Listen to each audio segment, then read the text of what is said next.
Friends, कैसे हैं आप सब। अब हम कंप्यूटर के 25 टॉप MCQs पढ़ने जा रहे हैं जो ट्रिपल सी में आते ही आते हैं, इसलिए आप ध्यान से पढ़ के जाया करिए। और इसमें से कुछ ऑप्शन ऐसे होंगे जो आपको क्वेश्चंस बदले होंगे लेकिन ऑप्शंस यही होंगे, तो आप ध्यान से समझिएगा हर क्वेश्चन के आंसर का मतलब और ऑप्शंस को। अब पहला क्वेश्चन है, all the following examples of real security and privacy risk except, इनमें से कौन सा एग्जाम्पल नहीं है। Option worm is correct, option worm is correct.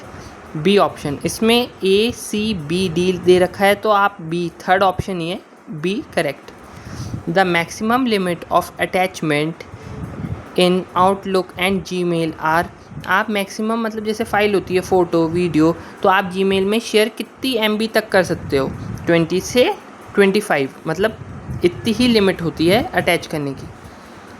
The different type of machine learning are, अब हमने पहले 3 टाइप ऑफ मशीन लर्निंग पढ़ी थी, आज हम उनके नाम भी पता चल गए हमें। Supervised, second is unsupervised, third is reinforcement. Fourth question, which of the following is not an external threat to the computer और कंप्यूटर नेटवर्क। ये एक्सटर्नल थ्रेट नहीं होता, मतलब जैसे हैकर है वो बाहर से एक्सटर्नल है, लेकिन इनमें से कौन सा है जो बाहर से नहीं होता। None of the above. देखो, एडवेयर ये भी एक एक्सटर्नल थ्रेट है, क्रैकर्स ये भी एक्सटर्नल थ्रेट है, ट्रोजन हॉर्सेस ये भी एक एक्सटर्नल हैक है। अब fifth, a blockchain is a growing list of record which is work on the basis of cryptography. Option correct is C.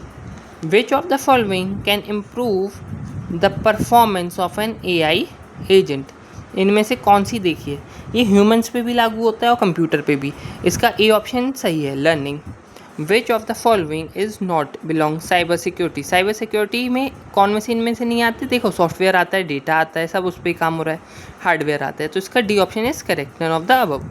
Which country has the most computers the world, ये आप सबको पता होगा, United states of America, क्योंकि तभी वो सबसे develop है, वो सबसे अच्छा है, क्योंकि उनने अपनी पढ़ाई पे काम करा, उनने अपने रिसोर्सेज अच्छी करी। हमें भी अपने रिसोर्सेज पे काम करना चाहिए। Which of the following display the content of the active cell, इन ऑप्शनों में से कौन सा ऑप्शन ठीक है। D, formula bar, formula bar. अब अगला क्वेश्चन हम पढ़ने जा रहे हैं, in artificial intelligence knowledge can be represented as, इसका ऑप्शन करेक्ट होगा B, both, first and second, first and second. इसमें आप ये पढ़ लीजिए, फर्स्ट ऑप्शन है इसमें प्रेडिकेट लॉजिक, दूसरा है प्रोपोर्शनल लॉजिक, थर्ड है कंपाउंड लॉजिक, फोर्थ है मशीन लॉजिक। अब अगला क्वेश्चन आता है, विच, इसका आपको पता चल गया होगा, both, first and second is correct. Which of the following is not Windows email program. C, pine.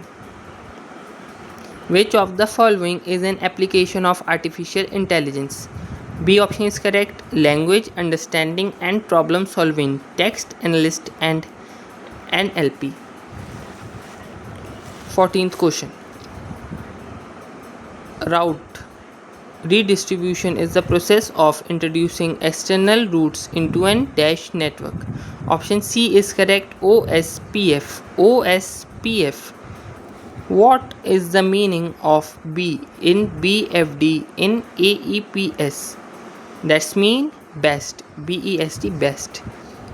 16th question, included in Industry 4.0, all of the above, Internet of Things, cloud computing, artificial intelligence. 17th question, AI is associated with computers of which generation?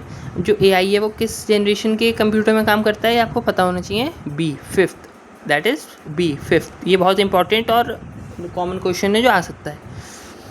18th question, ways to achieve AI in real life are both A and C, both A and C, machine learning and deep learning, ये बहुत काम में आ रहा है। अब UNIVAC is, इसकी हमें full form बतानी है, इसका मतलब भी होता है और फुल फॉर्म भी। That is universal automatic computer, that is universal automatic computer. अगला question, what is the shortcut key of full screen. देखो जब हमें फुल स्क्रीन करनी होती है तो हमें कौन से शॉर्टकट की चाहिए होता है, कंट्रोल शिफ्ट जे, कंट्रोल शिफ्ट जे। ओके।